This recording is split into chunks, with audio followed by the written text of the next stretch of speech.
Et salut à tous et bienvenue sur le Twit'OM Talk Show, j'espère que vous êtes contents. Normalement oui, on a vécu une semaine fabuleuse la semaine dernière, en attendant beaucoup d'excitation pour les jours à venir.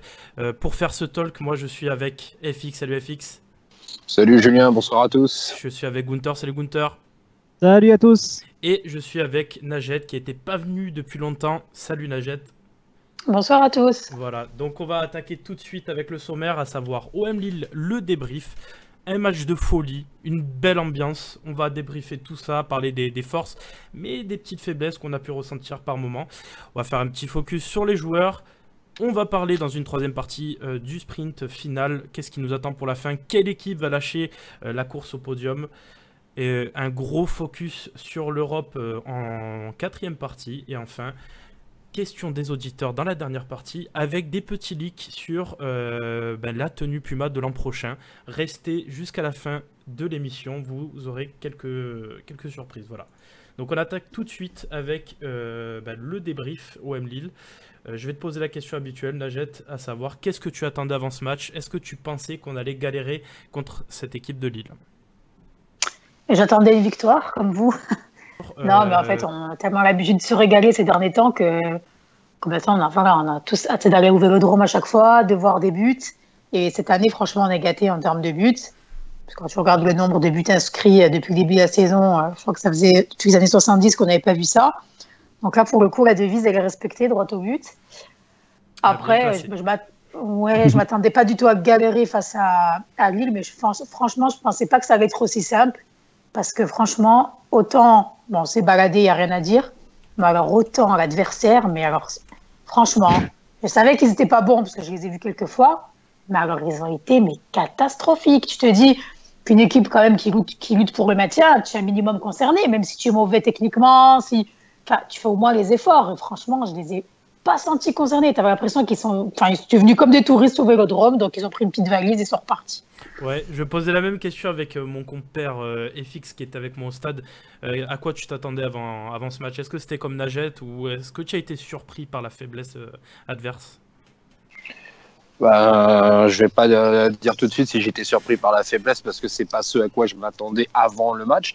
L'année dernière, j'avais fait le déplacement contre Rennes, c'était un samedi à 17h, il faisait beau et ça a été un match qui avait abouti sur un joli 2-0 et dans l'état d'esprit, j'étais exactement comme avant ce match. Je voulais un joli rendez-vous avec un soleil agréable, le fameux apéro d'avant-match, que tout se passe bien et qu'on ressorte du stade content.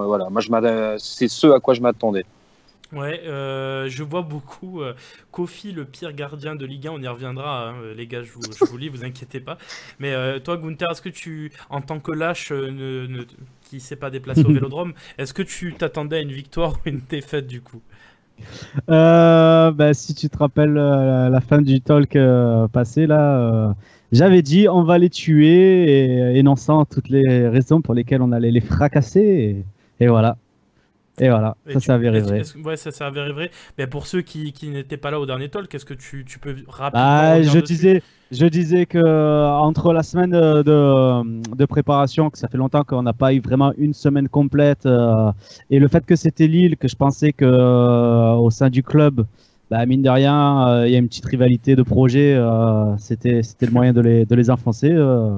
Voilà, c'était par rapport à ça, je m'attendais à ce qu'on les fracasse. Allez, on va rentrer un petit peu plus en détail. On reviendra sur Lille parce qu'il y a quelque chose d'inquiétant chez eux. Peut-être qu'on abordera ça rapidement. Mais on va se concentrer sur notre équipe avant tout.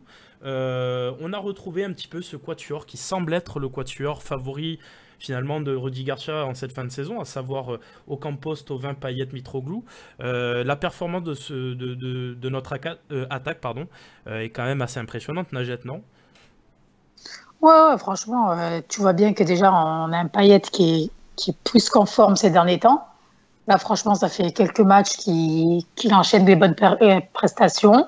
Et franchement, ça fait plaisir. Du coup, c'est lui notre meneur de jeu et c'est lui qui dirige cette équipe. Donc, franchement, quand il est à ce niveau-là, c'est un régal. Et Thauvin, c'est exactement la même chose. Tu as l'impression les deux, là, ils sont vraiment au top. On sent que la Coupe du Monde approche. Oui, exactement. Mais tu vois, franchement, tout ce qu'ils font, ils réussissent. Même, bon, techniquement, c'est vraiment très bon. Et encore, on l'a vu, franchement, contre lui, tu vois, Thauvin, sur le côté, il a fait la misère à Mendil qu'il avait sur son côté. Enfin, moi, franchement, je me régale. Et puis, tu as Mitroglou en pointe, qui, pareil, hein, j'avais dit que je pensais que ça allait être l'homme de la fin de saison. Mais je maintiens et je suis super contente pour lui. Parce que pour le coup, on sent qu'il est en confiance. Et puis, c'est pas des buts de raccro, comme on a pu entendre par-ci, par-là. Que c'est des buts faciles, que n'importe qui les mettrait. Moi, franchement, voilà. Et puis, Ocampos, que dire de Campos? Bah, franchement, c'est le mec qui me régale. Alors, ok, techniquement, c'est pas la même que Thauvin, c'est pas la même que Payet. Mais tu vois que le mec, il n'a pas joué le match d'avant. Il a l'impression qu'il avait des fourmis dans les pieds. Il était partout. Et moi, ce mec, franchement, je vais lui dire mes respects parce que c'est, tu vois, moi, voilà, à l'Olympique de Marseille, quand tu as des joueurs qui sont moins bons techniquement, ce que tu leur demandes, ça devrait être le minimum pour tout le monde, mais on l'a vu les saisons d'avant, c'est pas le cas à chaque fois. Mais voilà, c'est des mecs avec des états d'esprit comme ça. Et voilà, moi, je pense qu'avec des mecs comme ça, tu peux aller loin. Mais d'ailleurs, on est en train de vivre une super saison. Hein, mais... je vais te passer du coup la parole, FX, et savoir, est-ce que tu es en accord total avec ce que dit Najet? Est-ce que tu as des points un petit peu noirs sur certains aspects ou tout roule, tout simplement? Non, je suis d'accord et je vais même rebondir sur ce qu'a dit sur Ocampos parce que nous deux, on se l'est dit au stade, on s'est dit, et tu m'as posé la question, franchement, est-ce que tu aurais envie qu'il parte? Non, il m'a convaincu. Il faut souligner cette performance d'avoir mis le public marseillais dans la poche parce que voilà, il fait des prestations qui rendent tout le monde unanime et sa grinta compense peut-être le manque technique qu'il a par rapport aux deux autres, mais les deux autres n'ont pas son envie et sa hargne. Donc voilà, il faut vraiment tirer un coup de chapeau à Ocampos. Après, on parle du quatuor offensif, mais moi, sur ce premier quart d'heure, j'ai envie de parler surtout de la défense parce qu'on a vu des gestes défensifs d'une très, très, très grande qualité. Et j'avais vraiment envie de le souligner, ça, parce qu'on a vu des tacles, notamment celui de Rolando au bout de 5 minutes, absolument exceptionnel. On a vu énormément de tacles propres. Et, ça fait du bien quand on voit un tel niveau défensif. Sur le début du match, alors, parce que moi, au contraire, tu vois, autant on regoute les qualités de l'attaque et c'est normal. Et encore, je trouve que pour le coup, comme ces derniers temps, on va dire qu'on se balade un peu, que tout va dans l'autre sens, on oublie un peu ce qui ne va pas ou ce qu'on fait de travers. Mais moi, je pense que défensivement, il y a quand même des choses qui vont pas. C'était au milieu de terrain. Le retour de Gustavo avec Lopez, ça a eu des difficultés à se mettre en route.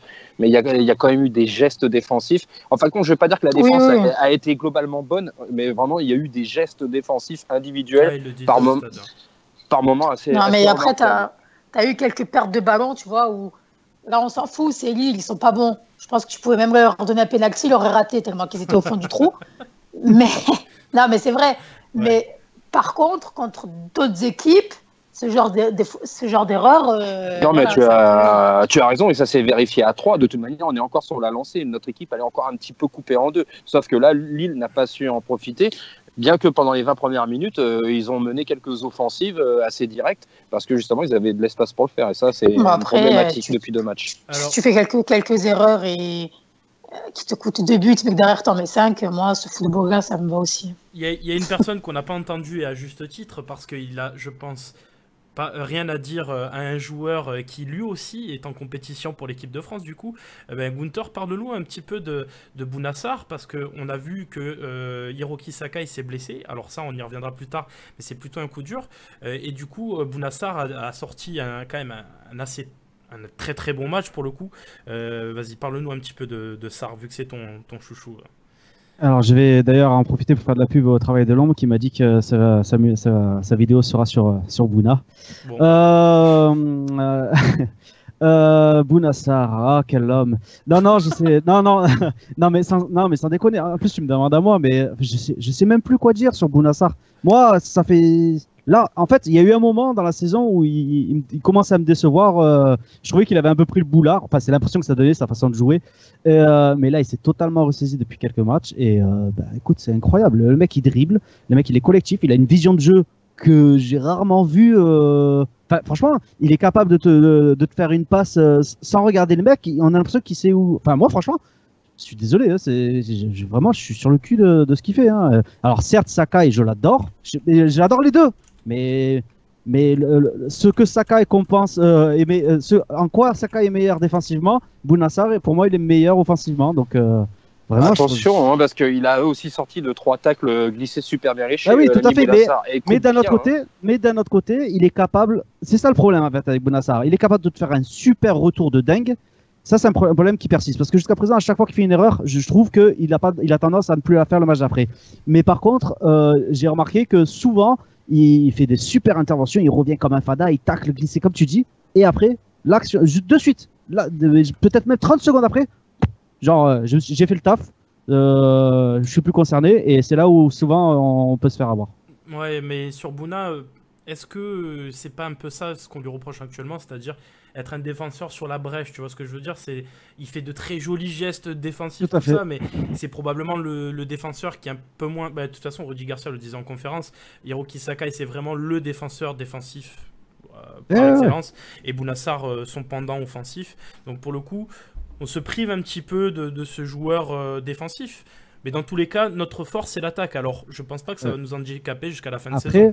Après, il y a Rudy Garcia qui avait dit, suite à la blessure de Sakai, donc ça devait être après le match en fait, tout simplement, qui a dit que il faudra trouver des solutions pour pallier le fait qu'on n'a pas d'ailier purement défensif pour les matchs à venir. Peut-être Bouba Kamara, pour le coup, qu'est-ce que vous en pensez, si tu devais mettre quelqu'un pour suppléer Bounassar, tu mettrais qui à arrière droit?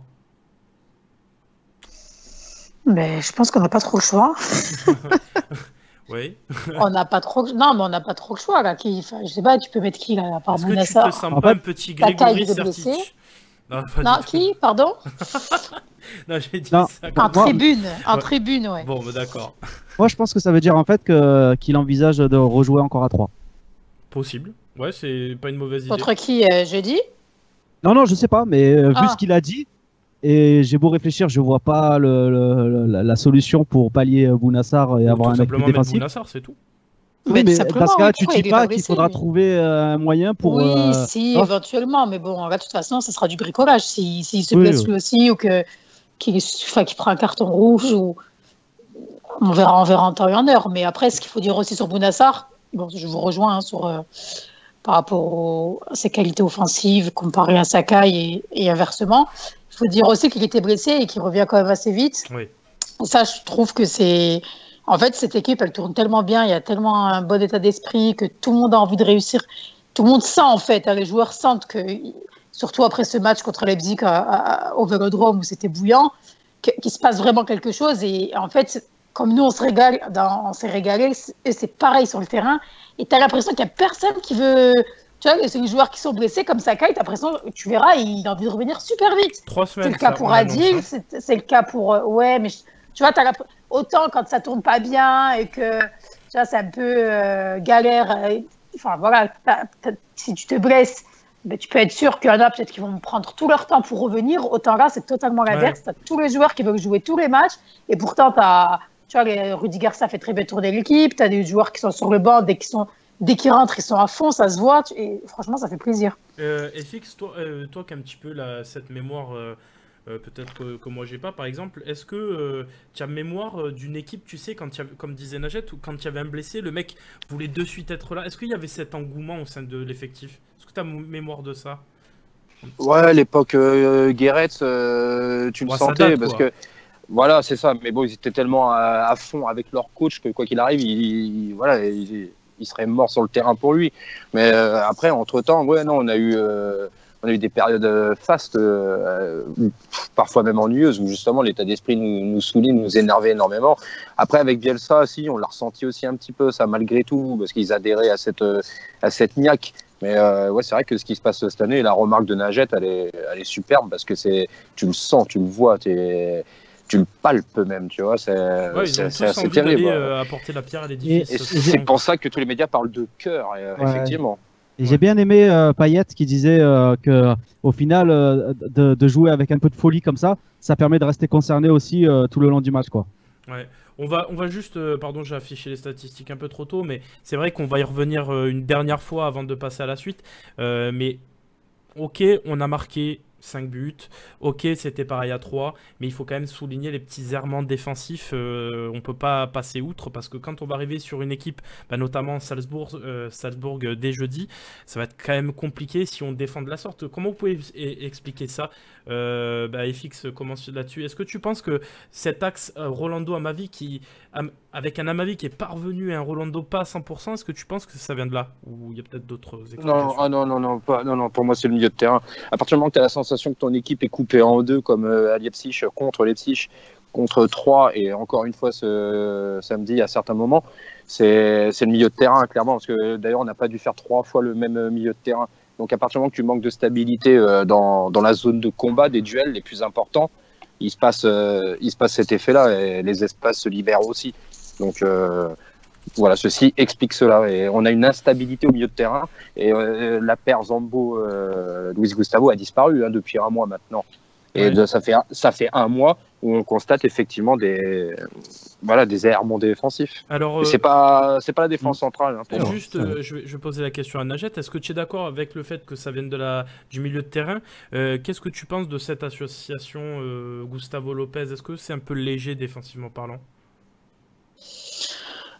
Ouais, après, comme vous l'avez dit, la principale qualité de cette équipe, c'est l'attaque et les joueurs offensifs. Donc, est-ce qu'on préfère avoir un peu plus de technique au milieu, donc avec un Lopez associé à Gustavo, ou est-ce que tu préfères peut-être un...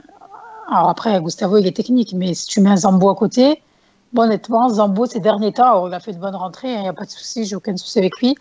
Mais je sais pas, moi, je trouve que Lopez, il est en forme. Ouais, je trouve que... Il fait quand même une bonne rentrée. Oui, il fait de bonnes rentrées, mais après, sur 90 minutes. Ouais, carrément. En fait, si tu veux, c'est un joueur, il fait les efforts, il n'y a pas de souci. Et puis, je ne lui enlève rien toute la saison. Si on doit arrêter la saison là et qu'on doit faire un bilan, je te dirais, il a fait une bonne saison. Il n'y a aucun problème avec ça. Mais si tu veux, il y a toujours 2-3 erreurs dans le match qui me gonflent, des pertes de balles, tu vois, il va faire quelque chose de bien et derrière, il perd un ballon, mais bêtement. Voilà. Donc, moi, Lopez, il est en confiance en ce moment. Voilà. Après, Salzbourg, c'est pas Lille, c'est pas 3. Donc, Oui, franchement, je serais Rudy Garcia. Enfin, honnêtement, là, je pourrais pas te dire. Je pense Lopez, c'est mieux que. Aux côtés de Gustavo, je te le dis franchement. Pourquoi pas Zambo? Zambo, moi, ça m'irait très bien, mais tu sais comment il fonctionne un petit peu Garcia, il a pas fait rentrer Sanson. Je sens qu'il va le mettre à côté. Je sais pas, c'est un ressenti. Je sais pas, moi je trouve qu'il a beaucoup fait jouer Lopez en Europa League. Donc, ouais, après c'est vrai que Lopez a joué le dernier. Je sais pas. Après, il a toujours fait jouer Lopez. Tous les matchs impressionnants qu'on a joué en Europa League, il y avait Lopez au milieu. Moi, je remettrais. Honnêtement, je continuerai avec Lopez. Ouais, des fois, quand tu es dans une bonne dynamique, c'est bien de continuer. Et puis là, je pense que franchement, autant il y avait un moment avec Lopez, on disait, et c'était vrai, hein, qu'il était plus trop dedans, que tu avais l'impression qu'il l'état d'esprit, c'était pas le même. Mais là, il s'est remis dedans. Et tu l'entends avec ses déclarations, encore tout à l'heure chez Dugas et tout. Voilà, je pense qu'il a pris conscience qu'à un moment, lui aussi, peut-être il ne faisait pas les efforts qu'il fallait. Il avait un petit peu mauvaise parce qu'il s'est retrouvé sur le banc. Mais voilà, je pense que là, pour le coup, voilà, il a un petit peu changé son état d'esprit. Et moi, j'aimerais bien le voir jeudi. Tu as raison, hein, parce que on parle des qualités offensives de Marseille, et pour que l'attaque tourne, il faut alimenter. Et Lopez, là, en ce moment, il est dans une dynamique où il est une parfaite rampe de lancement, où il est vraiment dans la recherche d'alimentation. Et d'ailleurs, même ce samedi, il m'a quand même surpris à aller beaucoup mieux au duel que d'habitude. Parce que d'habitude, il allait au duel, mais en se cachant, en faisant semblant. Là, il a essayé de mettre de l'impact, et il est quand même arrivé à certains moments. Et il a pu lancer des contres aussi. Hein. Ce qu'il faut dire aussi, c'est que tout simplement, hein, c'est que si on regarde parce que je reviens sur Zambo du coup, parce qu'on parle du milieu de terrain, mais tous les matchs où il a été moins bon, c'est quand il n'y avait pas Gustavo à côté de lui. Hein. Exactement. Donc peut-être que voilà, là, si de toute façon Gustavo jouera au milieu, encore que tu as tous les défenseurs là qui jouent sur une jambe. Hein. Rolando, il revient, mais voilà. Adig, il a failli sortir à la mi-temps sur le dernier match. Enfin. Voilà, c'est compliqué. Bon, je pense qu'ils seront là jeudi, il n'y a pas de souci. Mais voilà, il ne faudrait pas... c'est possible qu'à un moment du match où t'as un Gustavo qui redescend aussi. J'ai quand même, ouais, c'est vrai que tous nos défenseurs actuellement, que ce soit de Bounassar, Adil, Rolando et tout, ils jouent vraiment sur une jambe pour le coup. À tout moment, on peut se dire qu'on peut perdre 2-3 défenseurs. Ça peut être vraiment un coup dur fabuleux, quoi. Ah, non, mais c'est pour ça que cette saison, on se régale et il y a tout qui va dans l'autre sens. Mais c'est vrai que justement, t'imagines, tu vas au bout avec une équipe comme ça, alors que t'as des joueurs qui se blessent. Parce que finalement, si on regarde l'effectif, c'est pas non plus. Mais voilà, franchement, cette fin de saison elle va être passionnante. Ouais, bah justement, c'est aussi pour ça qu'on aime vivre ces moments-là, je pense. Mais je vous ai affiché à l'écran les statistiques du match qui sont pour le classique. Voilà, c'est l'Olympique de Marseille cette saison, version 2017-2018.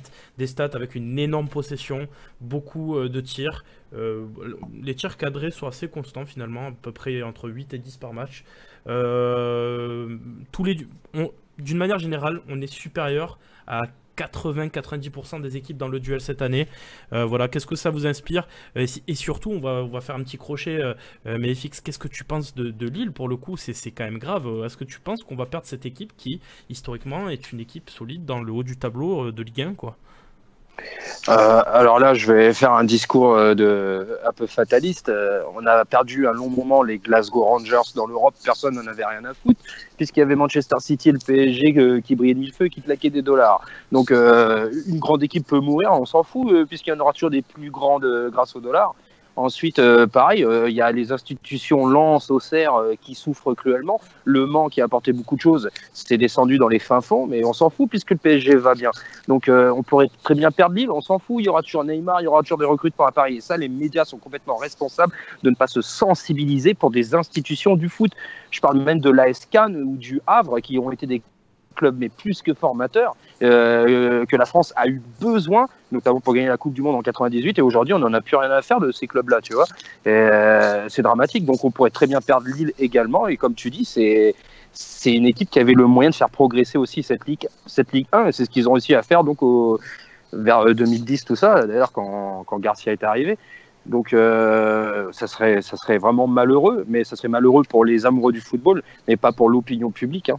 Et pas pour les médias. Est-ce que, Gunther, tu partages ce sentiment un peu fataliste de FX ou tu t'en fous de Lille, voilà, tout simplement? Non, je partage ce côté fataliste, mais je m'en fous complètement de leur sort, dans le sens que, pour moi, Lille n'est pas un grand de la Ligue 1. Moi, quand j'entends Lille, je pleure pour Lens, donc d'un côté, je me dis, les Lensois, ils seront contents. Ouais. Et Najette, tu t'en fous de Lille? Un petit mot peut-être bisous de Bielsa, pardon. Honnêtement, moi, je m'en fous pas. Ouais, voilà. Je m'en fous pas. Non, franchement, voilà. Moi, je suis désolée, mais tu vois, pour le coup, alors je vais pas pleurer, hein, je vais pas déconner non plus. Ouais. Mais quand tu vois, et tu vois, à un moment du match, quand on a joué là samedi, je me suis arrêtée, je me suis dit, je les ai vus comme ça aussi mauvais. Franchement, tu voyais bien, il n'y avait pas d'engagement. Tu te dis, mais ils jouent le ventre mou, ils sont conscients quand même qu'il y a. Enfin, en fait, tu as l'impression qu'ils ne se rendent pas compte qu'il y a. Pas de révolte, si eux, ils s'en foutent, parce que la plupart retrouveront un club, parce qu'il ne faut pas croire. Hein, il y a des joueurs, ils ont le niveau Ligue 1, hein, mais voilà, tu as l'impression ils étaient tous au fond du trou. Ils n'en ont rien à foutre, il faut le dire clairement, des supporters. Pour eux, voilà, c'est leur métier, et puis ils retrouveront un club la saison prochaine. Et moi, je me disais, mais quand même, parce que c'est un club qui a été repris quasi en même temps que nous.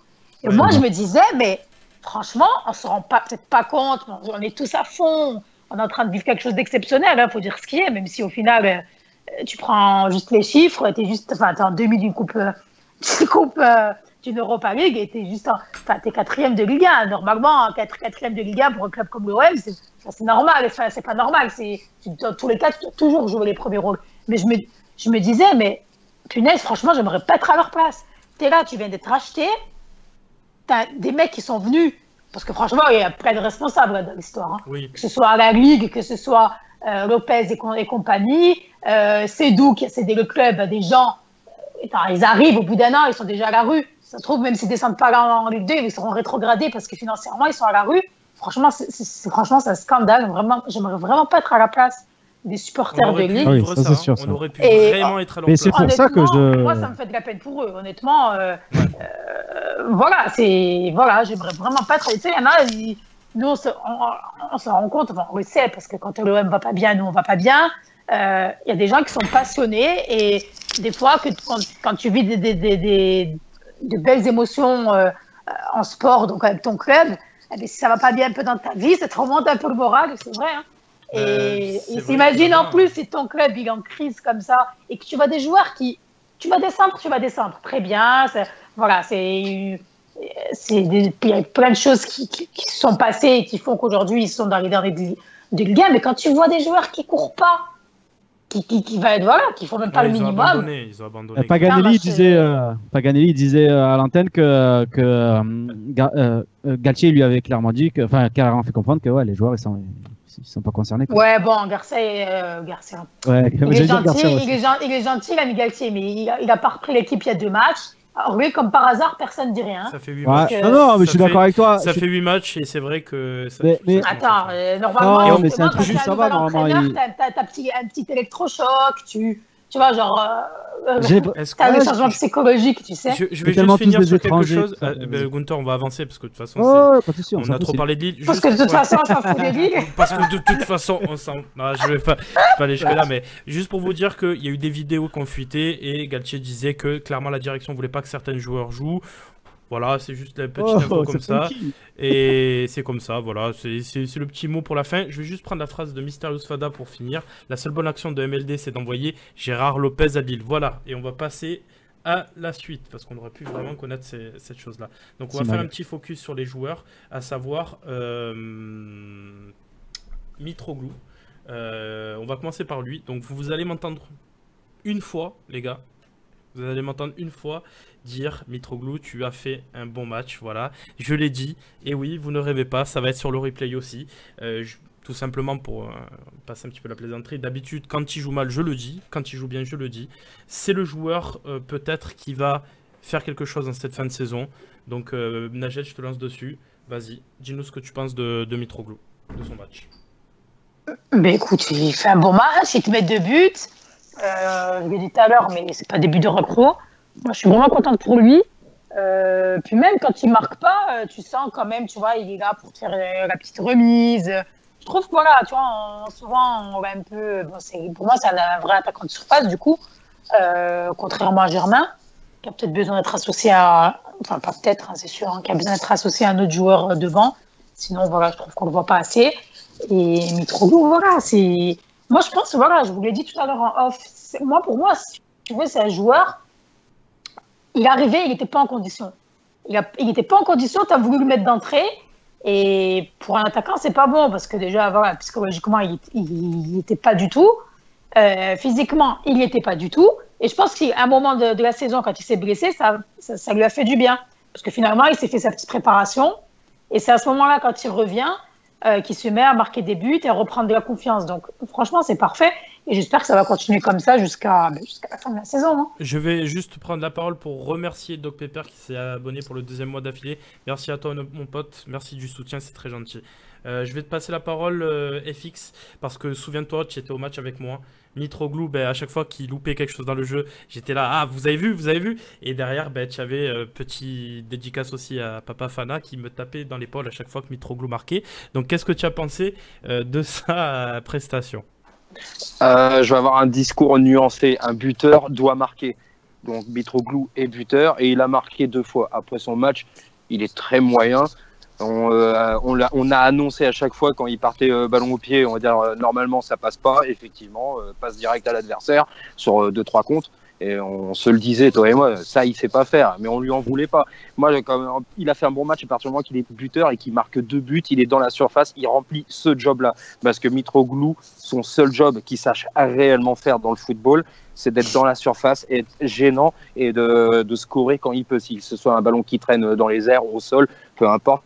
Et ça, il le fait superbement bien. Et il commence à trouver aussi son placement, c'est parfait. Mais en tant que buteur, c'est parfait. Après, il fait un match quand même très quelconque. Mais je suis super content. Mais très quelconque. Qu'est-ce que tu veux qu'il fasse ? Qu'est-ce que vous voulez qu'il fasse, en fait ? Vous voulez des placements de jambes ? Qu'est-ce que je viens de le dire, Najette. À partir du moment qu'il marque, pour moi, il réussit son match. Déjà, il faut savoir un truc. Parfait. à la 22e minute, il avait toujours pas touché le moindre ballon. Ouais, mais la faute Alors que, non, mais elle a pas attaqué. Excuse-moi, on lui reproche pas d'être dans la, enfin, on ne dit pas que c'est bien justement qu'il est toujours dans la surface et tout. Donc, non, il faisait son job, c'est juste qu'on le trouvait pas. Bounassar, par exemple, que tout le monde dit match incroyable, moi aussi, ben, quand même, il a fait plusieurs centres à ras de terre en retrait qui avaient des gains. Et non, Mitroglou, il était là, je suis désolé. Non. Ouais, mais après, je comprends ce que veut dire. Pour l'instant, vous résumez exactement ce que j'ai dit. Il est buteur, on lui demande d'être là, il a été là à la réception de je vois pas ce que tu veux demander de plus, en fait. Il veut participer au jeu. Je demande pas plus. Je dis simplement que dans l'ensemble, hormis ces 2 buts, il fait un match plus que quelconque. Il rate quand même pas mal de passes. Donc pour toi, il sera toujours quelconque, en fait. Si quand même un doublé avec 2 beaux buts. Oui, mais c'est un joueur.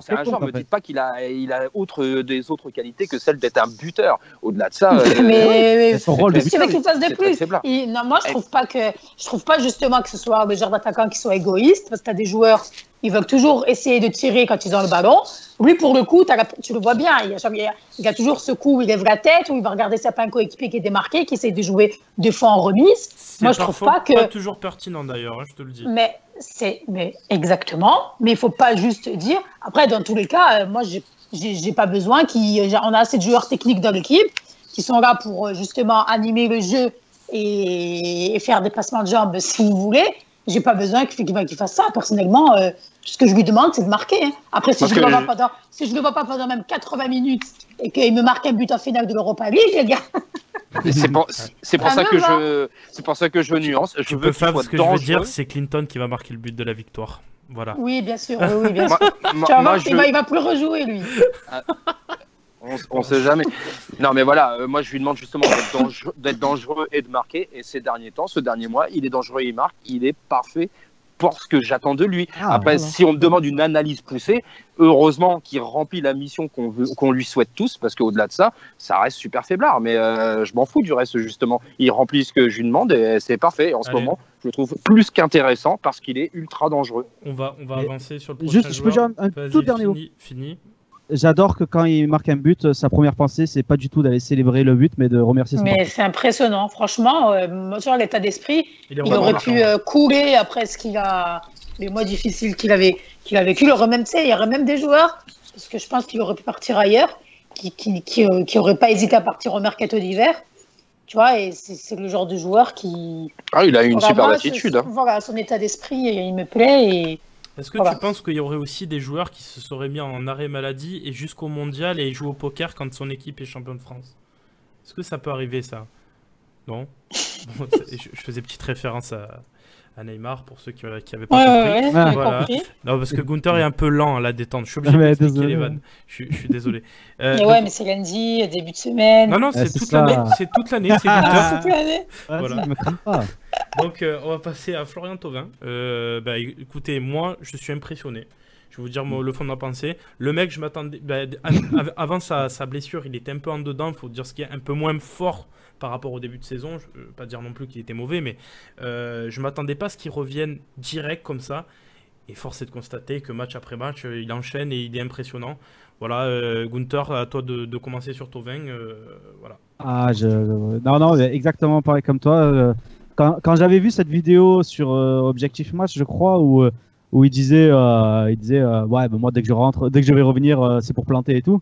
Je me suis dit, oula, calme-toi Coco. Eh ben non, écoute, pas seulement qu'il marque, mais en plus, les 2 premières rentrées qu'il a fait, c'était moyen, mais au final, il a marqué sur chaque match.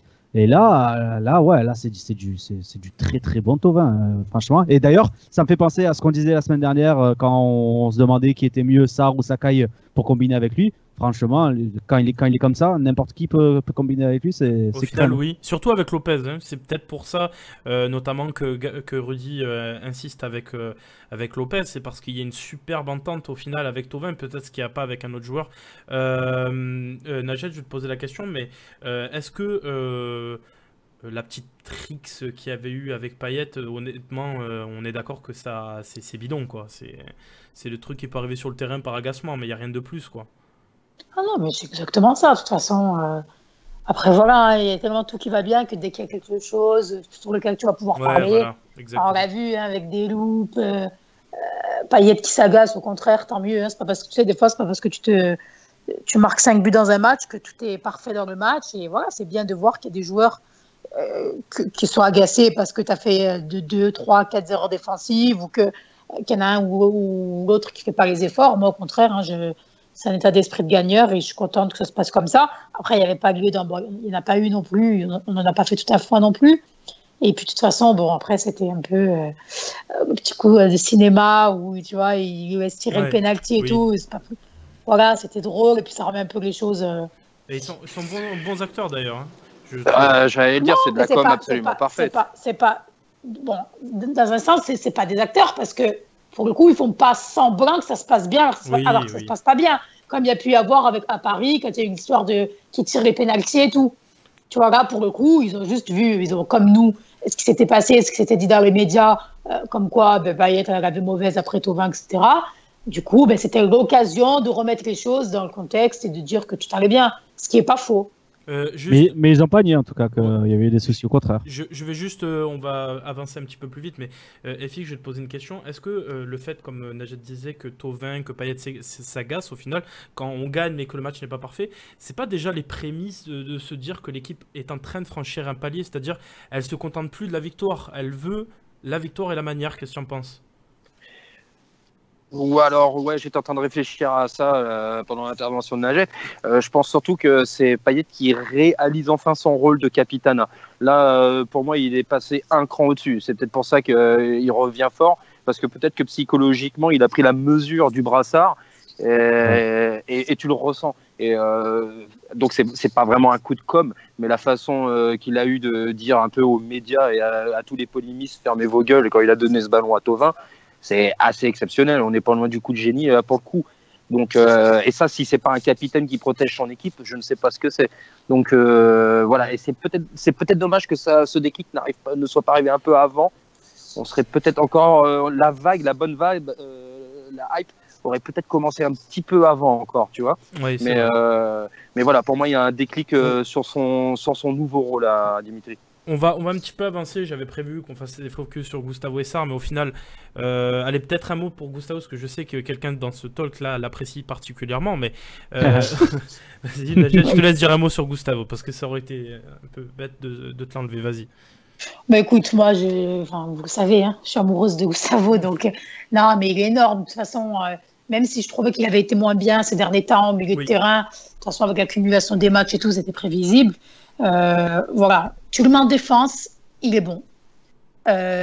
Franchement, je pense que tu peux le mettre n'importe où sur le terrain, il jouera son rôle. Alors moi, je suis contente qu'il retrouve une place au milieu de terrain. Oui. Comme je vous ai dit, tu perds quelque chose quand il est pas. Il y a une telle vision du jeu que voilà, au milieu de terrain, pour moi, il sécurise et la défense et le milieu de terrain. Et voilà, il te permet aussi de te projeter vers l'avant. Voilà, moi, j'espère qu'on le reverra jeudi au milieu de terrain. Mais normalement, c'est ce qui devrait se passer. Voilà, c'est un leader. Je suis encore. Tout est bon. On se demande tous. Je te jure, c'est énorme d'avoir pu récupérer un joueur comme ça. Donc, franchement, je félicite encore les dirigeants et j'espère qu'on le verra encore plusieurs saisons chez nous. Je pense... Julien, très très rapidement, très sur Bounassar. Voilà, sur Bounassar, comme ça on ne l'aura pas squeezé. Mais samedi, vu des tribunes, en fait, son volume de jeu, il était quand même super impressionnant, quoi. Voilà, je voulais renvoyer ça, mais son coffre, moi, m'a époustouflé. Allez, je passe juste là-dessus en disant 18 duels, dont 13 gagnés, c'est quand même pas mal. Beaucoup d'activités, on le voit sur le sitemap. Je suis désolé, on va pas pouvoir s'attarder, on en a parlé un petit peu avant. Parce que je l'aime. Tais-toi. En fait, on l'a tellement dit qu'il était bon. Voilà. Et même moi, je me rends compte qu'on l'a tellement dit. Et c'est tellement devenu normal qu'on en parle moins. Ouais. Alors, du coup, on est venu un petit peu au moment des pâtes au saumon, on est tous d'accord pour le dire. Donc, du coup, on attaque la troisième partie, à savoir le sprint final. Donc, bon appétit, Najat. Je suis très... Voilà, tout simplement. C'est aussi ça le Twit'em Talk Show. Sachez-le, c'est un talk très détendu où on peut aussi manger. Franchement, tu l'as fait remarquer, j'avais pas réalisé moi. Et autre chose, c'est la meilleure façon de parler, d'être détendu. Voilà. Apéro ou pas? Apéro, voilà. C'est un stream, c'est un talk apéro, tout à fait. Apéro à 22h. Et c'est prévu, c'est totalement prévu. Voilà. Donc tout simplement, je vous ai affiché. On va passer assez vite sur cette partie. On va juste faire un petit constat. J'ai mis les calendriers respectifs de Lyon, au l'OM et de Monaco que je vous montrerai après. Mais tout simplement, FX, est-ce que dans cette fin de championnat, on peut se dire que finalement, ça va peut-être pas se jouer entre Lyon et Marseille. Peut-être que un troisième prétendant va lâcher l'affaire. Qu'est-ce que tu en penses? Ouais, bah alors là, cette semaine, je me suis un peu tiré le peu de cheveux qui me restait. Parce que si tu te souviens, lundi dernier, j'étais clairement le premier à annoncer que peut-être que Monaco, c'était pas exclure qu'ils enchaînent une mauvaise série, que peut-être ça pourrait être eux qui soient concernés aussi pour la bataille avec nous. Et finalement, après le match de Guingamp, j'ai lu ça, mais alors absolument partout, quoi. Mais bon, tant mieux. C'est vrai. Tant mieux, mais le seul problème, c'est que voilà, une mauvaise série doit se poursuivre parce qu'ils sont encore à un point devant nous. Donc, je leur demandais de poursuivre encore cette mauvaise série pour 2 matchs. Je vais juste vous indiquer que 2 équipes, selon moi, vont être déterminantes pour cette fin de saison. Outre on va dire l'OM elle-même, hein, mais Saint-Etienne va rencontrer donc l'ASM et Nice surtout va rencontrer l'OM après l'Europe et Lyon en fin de journée. Ce Nice qui, mine de rien, court pour les places européennes. On n'aurait jamais dit ça au début de saison. Voilà, voilà, si on devait lancer un petit prono, on va un petit peu se mouiller. FX, quelle équipe va sortir du classement? Vas-y, mouille-toi un petit peu.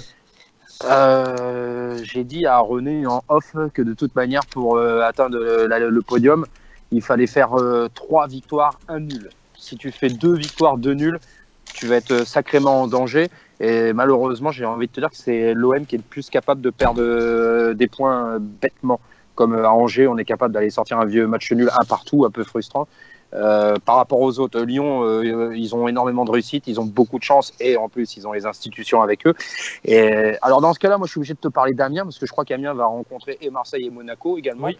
Et voilà, donc va savoir si Amiens, qui vient de fêter son maintien, va pouvoir aussi lâcher le chevaux et aller emmerder l'une de ces 2 équipes-là. C'est pas aussi impossible. Mais moi, je pense que l'OM est l'équipe peut-être la plus instable et capable de se faire surprendre bêtement, on va dire, dans un match dit moyen. Je reprends Nice. Je reprends la parole pour remercier Doc Pépère qui vient d'offrir un abonnement à Remontada pour la 2e fois.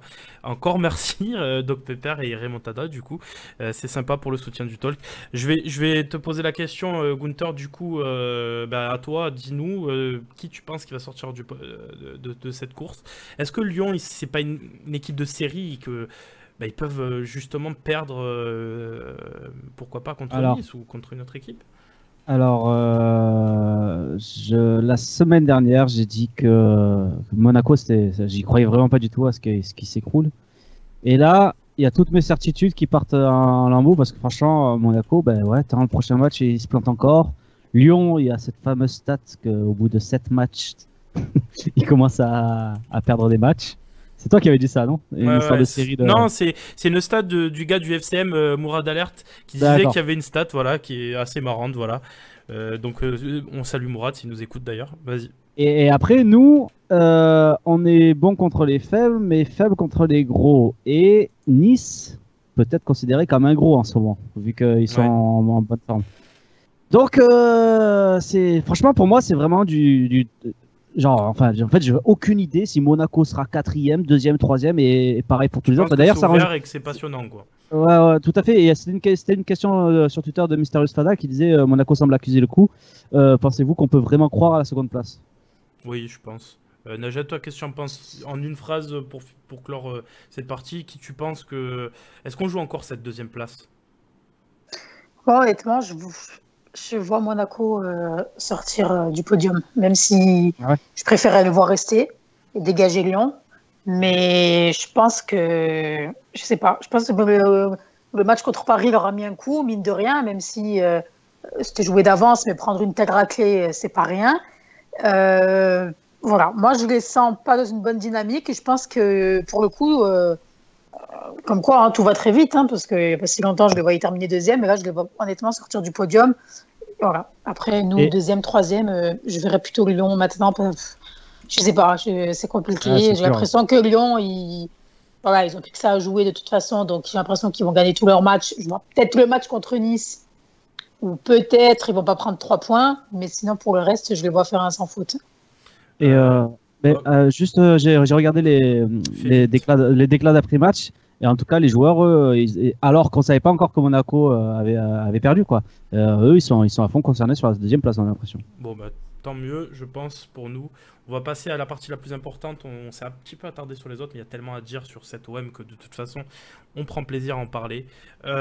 Juste, on salue notre ami Mousticopathe qui, je devais saluer, voilà, tout simplement. Je sais plus pourquoi. J'espère que c'est pas pour quelque chose d'assez... Voilà, particulier. On passe à la quatrième et dernière partie, la partie la plus importante, je pense. On va se poser la question on va faire un petit point sur les matchs en Coupe d'Europe et se dire est-ce que c'est pas, ça y est, l'engouement est retrouvé. J'ai mis des petites stats, voilà. Entre 150 000 et 200 000 personnes voulaient avoir des places pour ce match. C'est la source, donc c'est RMC et le communiqué de l'OM qui disait donc qu'on pouvait remplir jusqu'à 3 stades tellement il y avait de demandes. On a carrément eu une fan zone qui a été réclamée dès le premier tour, voilà, la première confrontation des demi-finales. C'est quand même assez exceptionnel pour se souligner. D'ailleurs, on salue OM Marseille sur Twitter et Basile Bilot qui sont à l'initiative de cette chose qui est en train de se faire. Voilà, qu'est-ce que vous pensez, Najed, pour commencer, est-ce qu'il fallait pas, voilà, cet engouement, cette histoire en Europe pour retrouver ce qu'on avait perdu à l'OM ces derniers temps? Mais écoutez, moi j'espère que c'est pas juste, on va dire, l'euphorie de l'instant et que j'espère que ça va continuer. Je pense que pour le coup, voilà, comme vous dites, il fallait une belle histoire et c'est là ce qui s'est passé contre Leipzig. Franchement, on était tous au stade et oui. Rien que d'en parler, franchement, j'ai du mal à m'en remettre. Hein. Combien d'autres fois t'as vu le match? Franchement, alors après peut-être pas le match en entier, mais le résumé avec les commentaires, que ce soit sur toutes les radios, avec plusieurs chaînes différentes.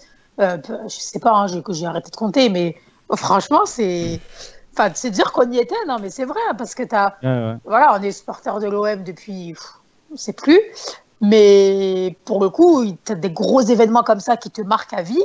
C'est rare, hein, tu peux regarder, et pourtant, on a la chance de supporter l'OM, c'est pas Rennes, c'est pas...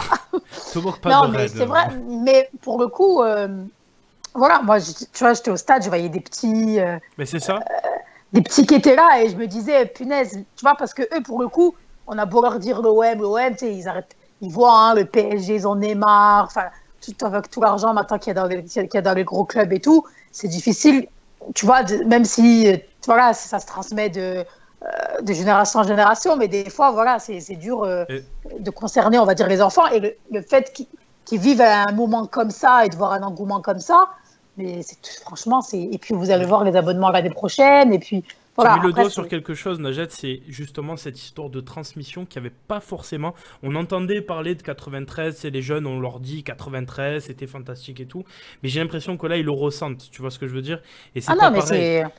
Mais c'est exactement ça, puis voilà, même nous, je parle comme si j'avais 50 ans, mais tu vois, des fois, t'essayes Comment ça, tu n'as pas 50 ans? Non, pas. Non, pas encore. Tu essayes des choses, on te demande mais pourquoi tu aimes ce club ou tu vois, genre, en gros, parce que ces dernières années, je sais pas, moi, autour de moi, quand t'en parles et tout, et que t'es toujours énervé parce que même quand tu finis deuxième, t'as vécu une saison de merde, donc tu vois, les gens, comme moi, ils disent ouais, si tu veux, c'est le passé, quoi, tu vois. Et le fait de voir un engouement comme ça, les gens disent ah oui, en fait, l'OM, c'est ça. L'OM, c'est l'Europe, l'OM, c'est les supporters, c'est le stade Vélodrome, c'est le feu, c'est ça en fait. Et voilà, c'est pour ça que, tu vois, il n'y a même pas si longtemps en plus, hein, parce que là, tout le monde est content, tout le monde... mais il n'y a pas si longtemps, j'avais encore un débat avec des gens qui m'expliquaient que non, il fallait privilégier le championnat, mais qu'est-ce qu'on s'en fout? Non, mais sérieusement, tu crois vraiment qu'une deuxième place au classement, ça va te permettre de vivre des émotions comme ça? Alors, moi, je vous le dis, hein, moi, tu peux finir 4e cette saison. Alors, ok, hein, de toute façon, on va être à la lutte jusqu'à la fin. Et que finalement, si tu finis pas sur le podium, il faut dire ce qui est, tu seras un petit peu déçu parce que surtout si c'est vrai, tu auras Lyon et que toi, tu y es pas. Mais honnêtement, demandez aux supporters de Lyon à la fin de la saison il y a un supporter de l'OM à la fin, même si nous on finit 4e et qu'eux sont sur le podium, franchement, ce qu'on a vécu en Europa League, c'était un match pour le coup. Eh ben, franchement, ça vaut la 2e place, la 3e place. Alors je m'en fous, on pourra me dire ouais, mais non, quand c'est. Moi voilà. En fait, si tu veux, c'est pas terminer sur le podium, c'est pas une finalité. Hein. Tu peux terminer sur le podium et l'année d'après, tu n'en tires aucun enseignement et puis tu te vautres en Ligue des Champions et puis tu es ridicule et puis finalement tout repart et puis voilà. Ce qu'on disait, ouais, mais ce qu'on disait, l'objectif a déjà atteint, c'est-à-dire faire mieux que l'an dernier. Ça y est, c'est acté. Je pense que j'ai vu passer, je crois que c'est OM Magic Johnson sur Periscope qui disait que c'est quand même une aubaine que cette année pour les dirigeants et pour les supporters que dès la première année ça match quoi. Effie, je vais te poser la question. J'ai évoqué donc l'idée d'une fan zone quand même. Ça faisait bien longtemps qu'on n'avait pas eu ça à Marseille. À savoir, petite info complémentaire. Donc la mairie a dit que c'était pas envisageable d'ici jeudi parce que le délai était trop court, mais par contre pour le retour et une éventuelle finale ça serait fait, donc la source c'est le Phocéen, merci à eux. Pour le coup FX, est-ce que ça faisait longtemps que tu n'avais pas vécu ça et est-ce que c'est une bonne nouvelle pour tout quoi, pour le foot français, tout ça? Pour le foot français non, parce que j'ai dit ça exprès, hein, c'est pas pour rien. Pour le foot français, pas forcément, mais c'est bien que 2 années de suite, 2 clubs français atteignent déjà une demi-finale de Coupe d'Europe. C'est vrai. Et quelque part, voilà. Puis il y a eu Monaco, donc 3 ans de suite d'ailleurs. Ensuite, tant mieux pour l'engouement populaire. Effectivement, c'est parce je l'ai dit la semaine dernière, on va ramener une nouvelle génération aussi dans cette ferveur. Ça, c'est la super bonne nouvelle. Ensuite, pour les fan zones, ça me semble être de bonne aloi et d'une évidence. Donc voilà, il faut savourer ces moments-là, tout simplement, il faut savourer. Donc j'incite aussi tout le monde à aller dans les cafés, les bars, les écrans géants, dans les pubs pour regarder ce match jeudi, pour ceux qui n'auront pas la chance d'aller au stade. Mais voilà, il faut vraiment savourer ces moments-là et voilà, en profiter pleinement. Ouais. Non, je vais pas. Justement, si je me projette pas OM Magic Johnson, c'est que je veux pas porter l'œil à mon équipe. Donc du coup, on va passer sur un point noir entre guillemets. Je vais remettre dans le contexte. Donc il y a eu à partir de mercredi ou je sais plus quel jour l'ouverture de l'achat des places pour les abonnés. Donc ça c'était plutôt une bonne chose de privilégier les abonnés. Ça va encourager les gens à s'abonner l'an prochain et ça c'est plutôt pas mal. Mais surtout on a eu un couac ce dimanche. Il y a eu tellement de monde qui voulait les places et c'est pas fait exprès par l'OM. Je peux vous certifier qu'à mon avis les serveurs étaient en PLS et ils étaient pas très contents. Il y avait trop de demandes. Du coup il y a beaucoup de personnes qui n'ont pas arrivé à avoir des places et on peut voir sur des Instagram des mecs se balader avec des liasses de places qui revendent 150-200 euros. Najat, je te pose la question parce que je t'ai vu tweeter aujourd'hui. C'est quand même le lot de... c'est comme ça, c'est le jeu, mais est-ce que les dirigeants ne referont pas la même erreur? Enfin, qu'est-ce que tu perçois sur ça? Écoutez, après, c'est peut-être le coup des réseaux sociaux qu'il n'y avait pas avant, mais j'ai l'impression qu'on en fait des tonnes. Alors, je comprends totalement. J'aurais fait... je me serais mise devant l'ordinateur, j'ai des amis qui l'ont fait, où tu attends je ne sais pas combien de temps.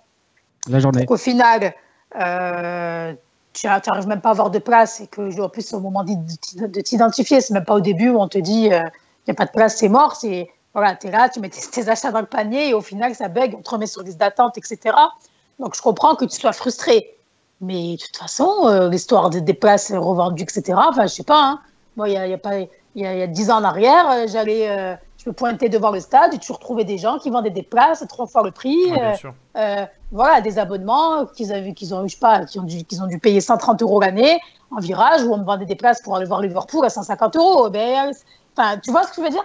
Je ne dis pas que c'est bien, mais en fait, si tu veux, voilà, c'est comme ça. Non, je vais t'appuyer, Najette, mais en fait, compte, la logique a quand même été respectée. Les abonnés, ils sont abonnés, ont été privilégiés, donc ils ont eu quelques jours précédents pour pouvoir profiter du fait qu'ils soient abonnés pour être prioritaires. Et ensuite, c'est la distribution au grand public. Il y a 150 000 demandes. Le stade, il restait plus que 40 000 places. Donc on est non, mais après, c'est pas une question de logique.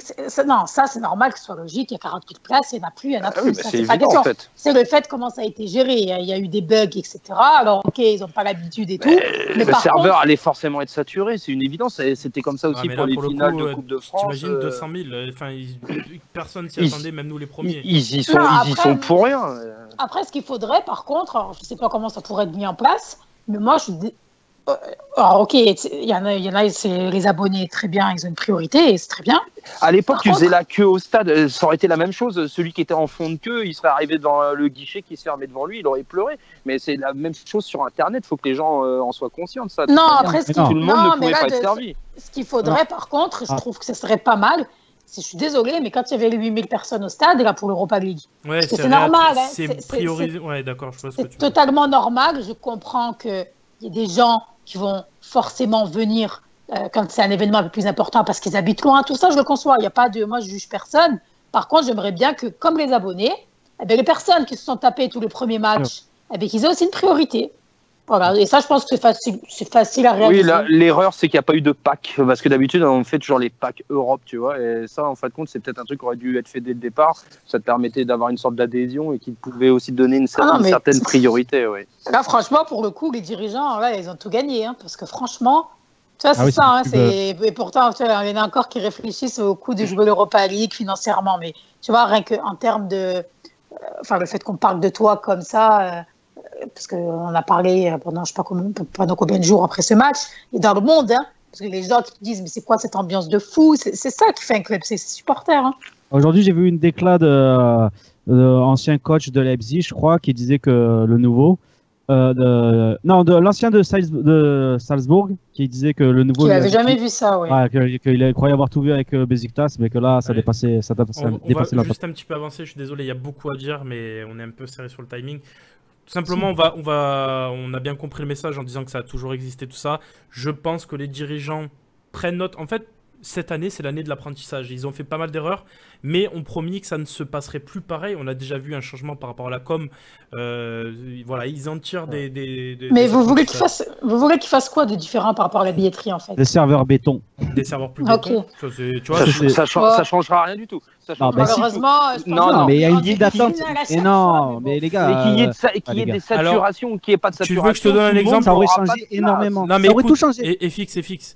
Quand tu es 18ème sur la file, que tu te prends un message et que tu n'as pas la place au final, je suis désolé, il y a quand même des choses à changer. Tu vois ce que je veux dire? Je prends l'exemple d'un de mes meilleurs potes. On a fait tous, on était tous concentrés.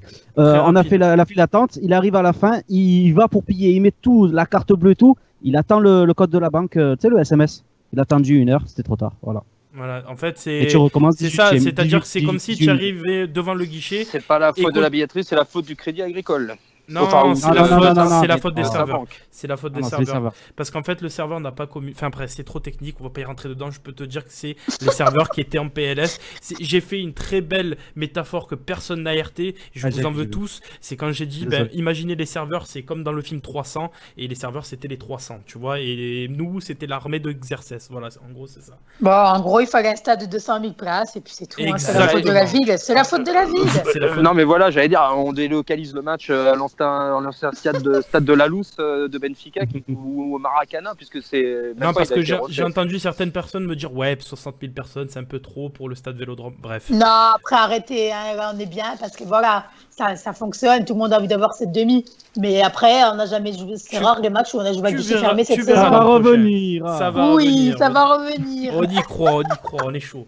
Bon, allez, on avance un petit peu, les gars et les filles, du coup. On va pas sous-estimer Salzbourg parce qu'on parle tous de finale et compagnie. Tout simplement parce qu'on les a déjà rencontrés, qu'ils nous ont battus et qu'on a fait match nul. C'était pas la même époque, il fallait faire tourner, on était dans un système de poule. Mais on va reconnaître certaines choses, c'est qu'ils ont battu des équipes comme Dortmund, comme la Lazio, avec un match assez fou au final, au retour. Et surtout, c'est une équipe qui n'a pas de concurrent dans son championnat, donc qui peut faire tourner comme elle veut. Et Gunther commence, est-ce que ça serait pas quand même une équipe qu'on sous-estime beaucoup trop? Alors, juste un petit truc. Tu as repris toutes les questions de Mysterious Fada sur Twitter, c'est pas possible. Tous tes thèmes, ce sont les questions de Mysterious Fada. Il coupe ton micro là. Ah. Vas-y. Ouais, donc la Salzbourg, oui, même nous, hein, tous, hein, on est un peu tous coupables. Même si on est là à dire, oh, faut pas s'enflammer. C'est vrai que mine de rien, on a tendance à en faire un peu beaucoup comme si on était déjà en finale. Donc oui, c'est inquiétant sur ça, mais d'un autre côté, je peux pas m'empêcher de me dire que Salzbourg, c'est l'équipe junior de Leipzig, quoi. Donc c'est dur de pas s'enflammer quand même. Théoriquement, ils sont moins forts. on est au sommet de notre forme.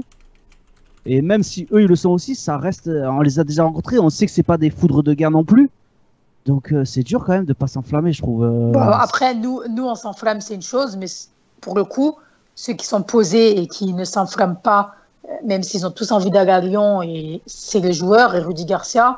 Je pense que voilà, il remettrait les choses à l'endroit et je pense qu'il nous met aussi en alerte de pas se croire arrivé et que ça a été en finale. Parce que le match, il va falloir le jouer. Et je pense pour le coup, s'il y a bien une chose, et pourtant à chaque match on se prend des buts, mais si on pouvait juste éviter de se prendre des buts au Vélodrome, ce serait vraiment pas mal parce que pour surtout le coup. Des buts dans les premières minutes surtout, ça serait cool. Il y a quelqu'un en force sur le chat qui a dit notre chance c'est qu'ils se rappellent du Bouna et du Mitro du mois de novembre, ils vont pas les reconnaître. Ouais bah ça c'est une certitude. Oh, d'ailleurs je le salue parce que je l'ai vu au stade et je peux vous dire qu'il comme moi il déteste Gunther donc c'est cool. Voilà. Salut à toi. Alors il s'appelle pas je pense Capote en force dans la vie mais en tout cas voilà c'est très sympa à lui. J'étais très enchanté de le connaître. FX vas-y je crois que tu veux dire quelque chose. Oui, bah en fin de compte, le côté, non, c'est pas qu'on sous-estime finalement Salzbourg, c'est qu'on a un fantasme, c'est d'aller jouer une finale chez Aulas. Et malheureusement, on a d'aller gagner une finale chez Aulas. Oui, d'aller gagner. Le champ, ouais, déjà d'aller dans le stade pour dire parce qu'on sera chez nous et voilà, il y aura pas de Lyonnais ou quoi, voilà, on aura investi leur ville et on aura investi leur stade déjà. Donc il y a ce fantasme-là aussi qui nous fait un petit peu sauter l'étape Salzbourg. Et nous, avec mes potes, là, quand on est rentré samedi soir du match, en passant dans Lyon, on a été en délire. On était déjà en train de voir comment on allait conquérir la ville, contrôler tous les flux de passage de bateaux sur le Rhône, la circulation. Enfin, on voyait déjà qu'on allait absolument tout régulariser parce que ça sera notre ville et qu'elle nous appartiendra le temps d'un soir, tu vois. Donc c'est clair net qu'on a ce fantasme-là qui nous pend aux lèvres. Est-ce que vous pensez que l'hymne de la Coupe du Monde, ça peut devenir Jean-Michel Aulas, on va la gagner chez toi? Est-ce que vous pensez ou pas du tout?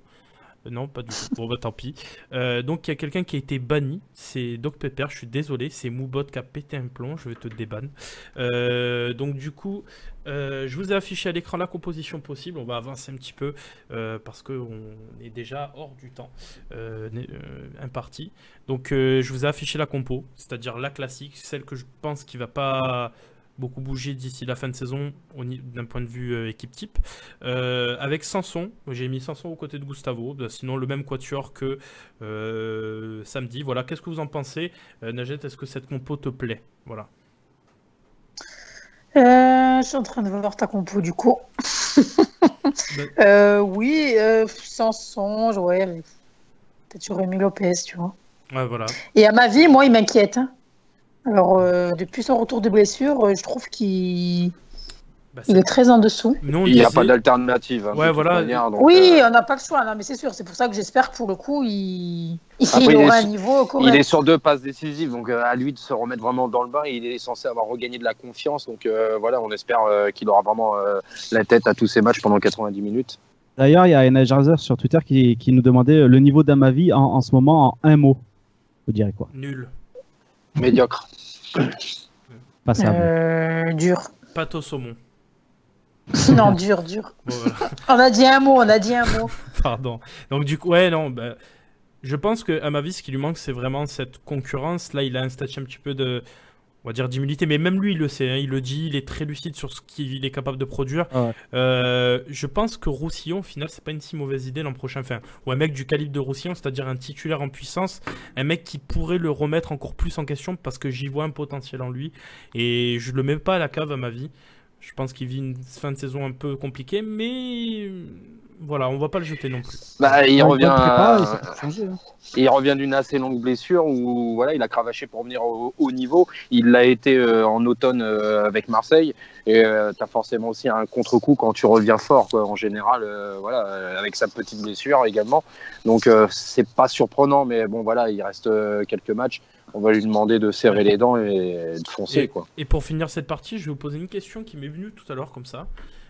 Vous savez que normalement Mandanda devrait revenir pour la finale. Alors je me projette encore une fois, désolé, on devrait, voilà, imaginons un monde où on bat Salzbourg, voilà, et on arrive au Parc OL.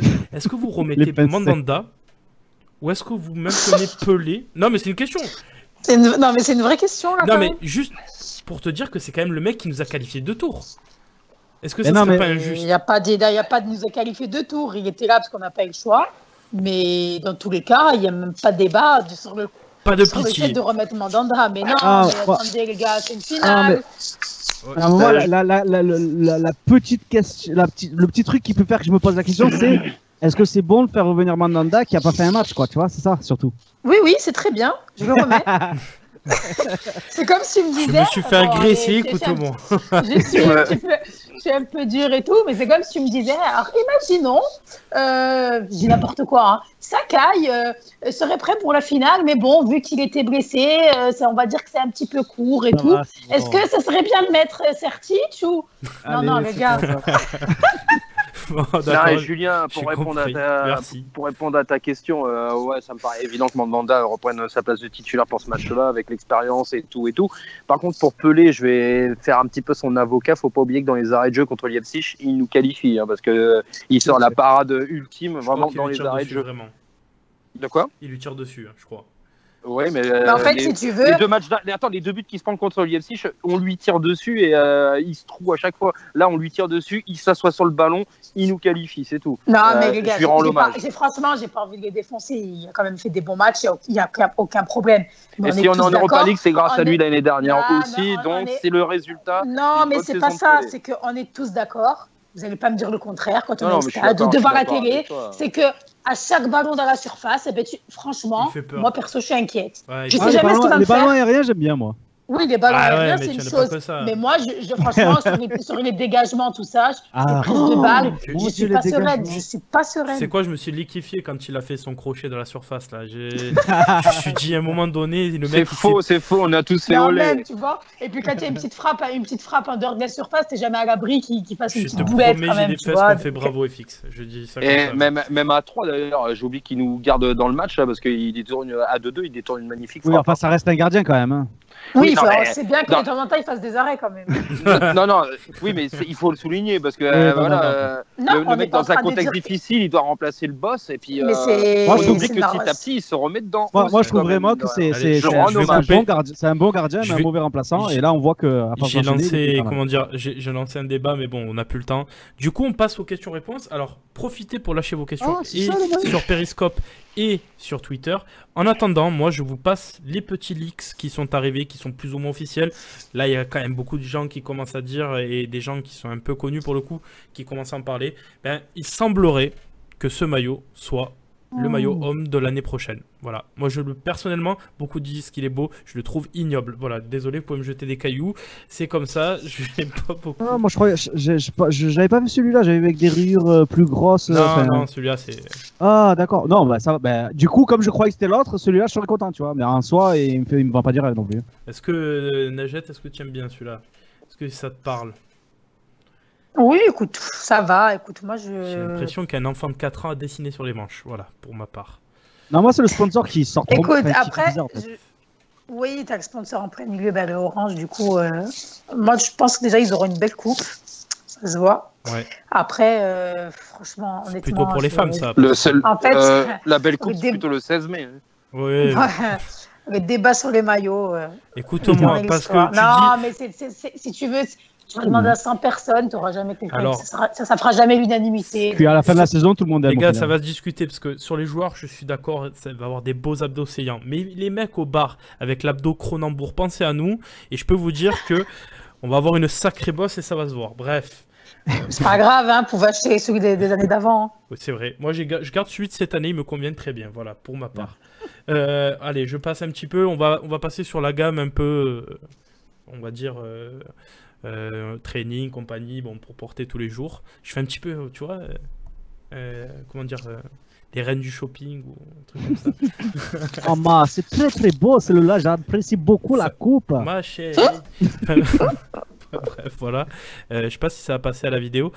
Du coup, ça c'est plutôt le pantalon. Voilà, dites-nous ce que vous en pensez dans les commentaires de la vidéo. Je vais aller assez vite au final. Est-ce que Gunther, au lieu d'admirer les vêtements, tu peux aller chercher les questions? Ça serait cool. Mais je les ai déjà, mais tu veux que je commence? Vas-y, lâche les questions. Moi, je fais, on va dire, un diaporama des vêtements. Et dès qu'il y en a un qui vous plaît pas du tout, vous criez. Ou... Voilà, alors, pour être franc, tu as vraiment tous tes thèmes, c'était les questions qu'on a eues, c'était incroyable.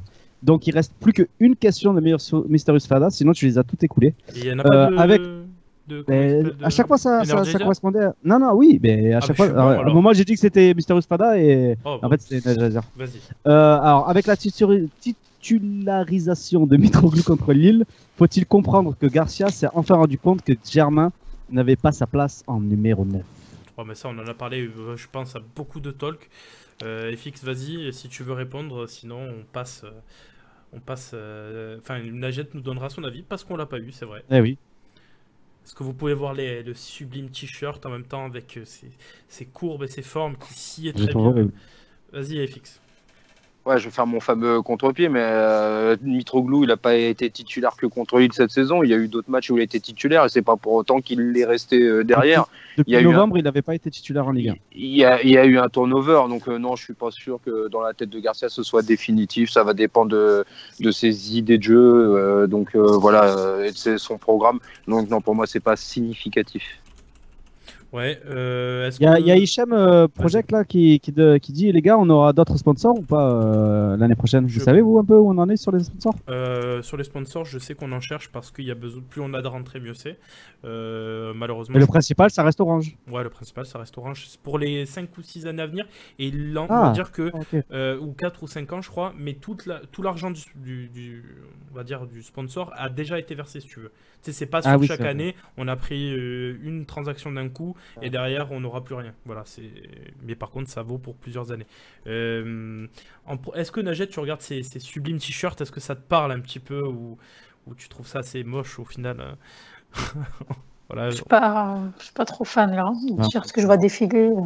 Alors, le gros puma en gros. Un paquet de en fait, moi j'aime bien ce qui est petit, tu vois, sur les t-shirts. J'aime bien quand en fait la marque, tu la vois vraiment. C'est assez discret, voilà, c'est ce que tu veux dire. Soit discret, j'aime pas que tu as une grosse marque en plein milieu ou enfin. Alors, ouais, non. Le maillot, c'est quasiment officiel. Pour le coup, les t-shirts et compagnie, j'ai pas plus vérifié que ça mes sources. Il faudrait quand même vérifier. Voilà, donc je pense que ça peut ne pas l'être aussi. C'est juste un aperçu de ce que j'ai vu ce soir. Pour le coup, le maillot, c'est assez officiel, hein, c'est assez sûr. Ah ouais, tu te mouilles là. Je me mouille. Il y a quand même des gros comptes qui se sont mouillés aussi, hein, donc je suis pas le seul dans les gars, je suis pas responsable. Hein, voilà. Alors vous allez voir le prochain. Je trouve que c'est vraiment moche pour le coup. Donc super collection qui nous attend. Ça va faire du bénéfice fou pour le club. Vous allez voir le prochain. Est-ce que je vais vous poser des questions pour le moment.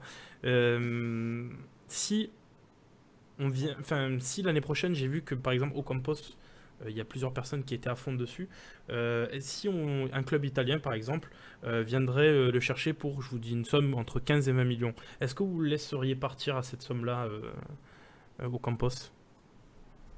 Moi, je le vends à une condition, c'est qu'on soit persuadé qu'on va avoir un collectif béton et que le joueur qui le remplacera, il y aura un...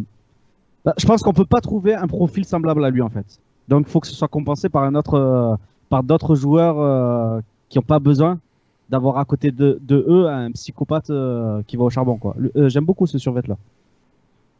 Ouais, bof. Moi j'aime beaucoup.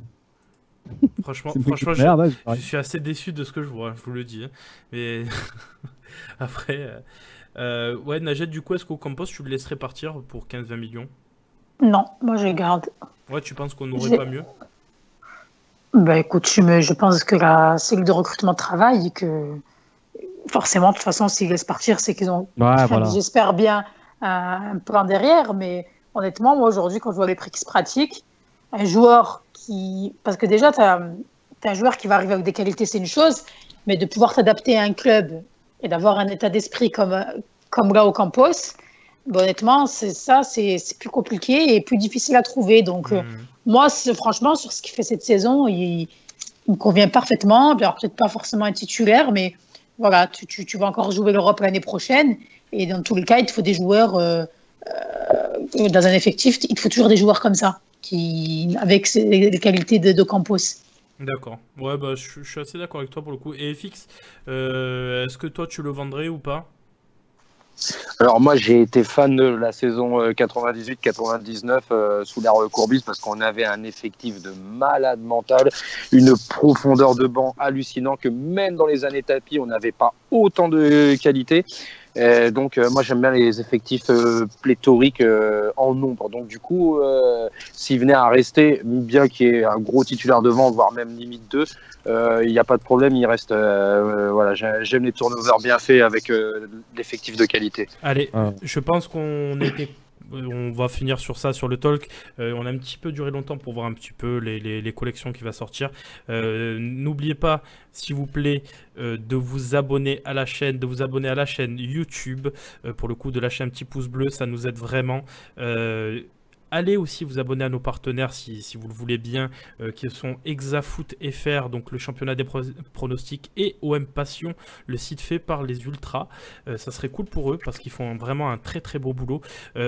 On a un nouveau partenaire, ça je ne voulais pas annoncer, mais c'est aussi la savonnerie, le Sérail, je suis obligé de le dire. C'est du savon de Marseille, les gens. Si vous voulez du véritable savon de Marseille, allez là-bas. Je peux même vous avoir des prix parce que j'y travaille pour le coup. Et voilà. Donc, en tout cas, nous, on vous remercie d'avoir participé au talk.